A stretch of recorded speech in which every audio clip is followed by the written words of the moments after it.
ఐఐటీలో triple ఐటీలో BTech చేయాలనేది మీ డ్రీమా? అయితే ఇది ఇండియాలో ఒకే ఒక యూనివర్సిటీ వల్ల సాధ్యం. అదే జేకే లక్ష్మీపతి యూనివర్సిటీ. ఇప్పుడే సంప్రదించండి.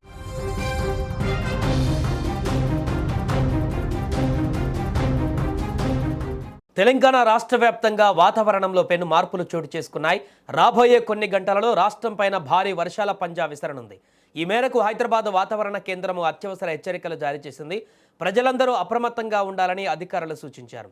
వాతావరణ శాఖ అందించిన తాజా సమాచారం ప్రకారం ఈరోజు గాలిలో తేమ శాతం పెరగడం వల్ల భారీ వర్షం కురిసేటువంటి అవకాశం ఉంది. ముఖ్యంగా భద్రాద్రి కొత్తగూడెం జిల్లా వాసులకు హెచ్చరికలు జారీ అయ్యాయి.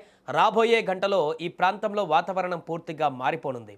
ఉరుములు మెరుపులతో కూడిన భారీ వర్షాలు కురిసే అవకాశం ఉంది. దీని ప్రభావం క్రమంగా ఇతర జిల్లాలకు వెళ్లనుంది. సాయంత్రం తర్వాత ఉమ్మడి ఖమ్మం జిల్లా, మహబూబాబాద్ జిల్లాలో వర్షాలు మొదలవుతాయి.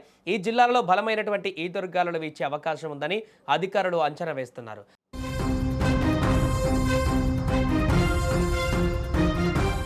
బయటకు వెళ్లేవారు వాతావరణ పరిస్థితులను గమనించుకొని ప్రయాణాలు పెట్టుకోవాలని అధికారులు సూచిస్తున్నారు. రాష్ట్రంలోని మరికొన్ని జిల్లాలలో సైతం వాతావరణం చల్లబడనుంది.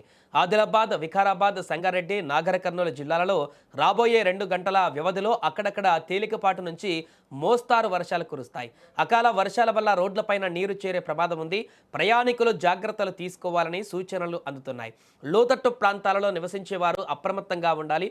అత్యవసరమైతే తప్ప బయటకు రాకపోవడమే మంచిదంటూ కూడా చెప్తున్నారు. వాతావరణ శాఖ సూచనలను ప్రతి ఒక్కరు కూడా గమనించాలి. ఉరుములు మెరుపులు ఉన్న సమయంలో చెట్ల కింద నిలబడ్డం ప్రాణాపాయం. విద్యుత్ స్తంభాలకు దూరంగా ఉండాలి. ట్రాన్స్ఫార్మర్ల దగ్గర కూడా వెళ్ళకూడదు.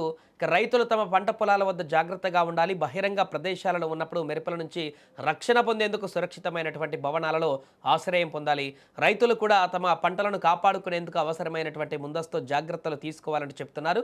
ప్రస్తుతం వాతావరణం ఎప్పుడు ఎలా మారుతుందో అంచనా వేయడం కష్టంగా మారింది. గాలిలో అస్థిరత వల్ల వర్షాల తీవ్రత పెరిగే అవకాశం ఉంది. వాతావరణ శాఖ ఎప్పటికప్పుడు అప్డేట్స్ ఇస్తుంది. ప్రభుత్వం కూడా యంత్రాంగాన్ని అప్రమత్తం చేస్తుంది. ఏ చిన్న మార్పు ఉన్న అధికారులకు సమాచారం అందించాలి. రాబోయే 2 గంటలు అత్యంత కీలకంగా మారనుంది. కాబట్టి ప్రయాణాలు వాయిదా వేసుకోవడం మంచిదంటూ చెప్తున్నారు. వాతావరణ శాఖ చెప్పే మార్గదర్శకాలను తప్పకుండా పాటించాలంటూ కూడా నిపుణులు హెచ్చరిస్తున్నారు.